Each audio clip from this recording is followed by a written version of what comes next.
Struggling with blood sugar levels, ready to shed those extra pounds effortlessly? Look no further. Sugar Defender, the #1 rated blood sugar formula, is here to transform your health and help you achieve your wellness goals. Click the link in the video description to get started with Sugar Defender today. Soaring insurance premiums are among the challenges facing drivers who want to switch from a conventional car to an electric vehicle, an inquiry has been told. As costs rise, insurers are opting for write-offs rather than repairs because of limited access to spare parts and a shortage of mechanics. National President of the Australian Electric Vehicle Association Christopher Jones said in Canberra on Friday. Bans on charging electric vehicles in apartment car parks were another hurdle, with the association advocating a right to charge for everyone. Stalling the development of a second-hand market, many electric vehicles, EVs, were passing in at auction because the lack of certification of battery health was putting potential buyers off. The first public hearing of a parliamentary inquiry into the transition to EVs was told.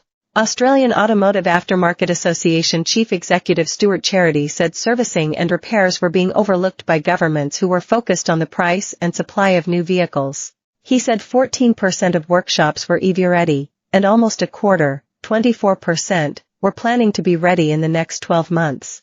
But the cost and lack of training and lack of trainers was creating a barrier for EV servicing, particularly in regional and rural areas, he said. To achieve continued buy-in from the Australian public, government must ensure that the infrastructure is in place and that people who buy EVs have a good experience and that their first EV is not their last, he said.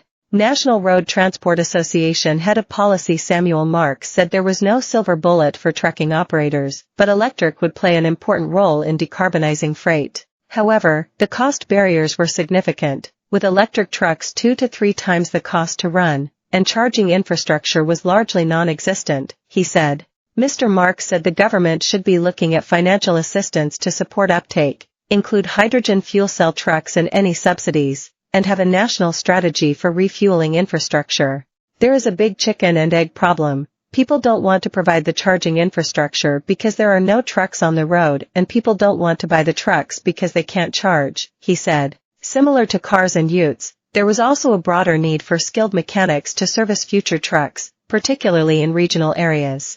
He said hydrogen was important, despite the lower efficiency compared to electric trucks, because hydrogen fuel cell vehicles were capable of carrying more weight and potentially had a bigger range. The challenge with hydrogen had been the cost of producing the fuel, which made it difficult to get to parity with electric, although subsidies announced in the last budget would help, he said. Legal barriers to bigger low-emission trucks being on the road were also a concern, with differences emerging in various states.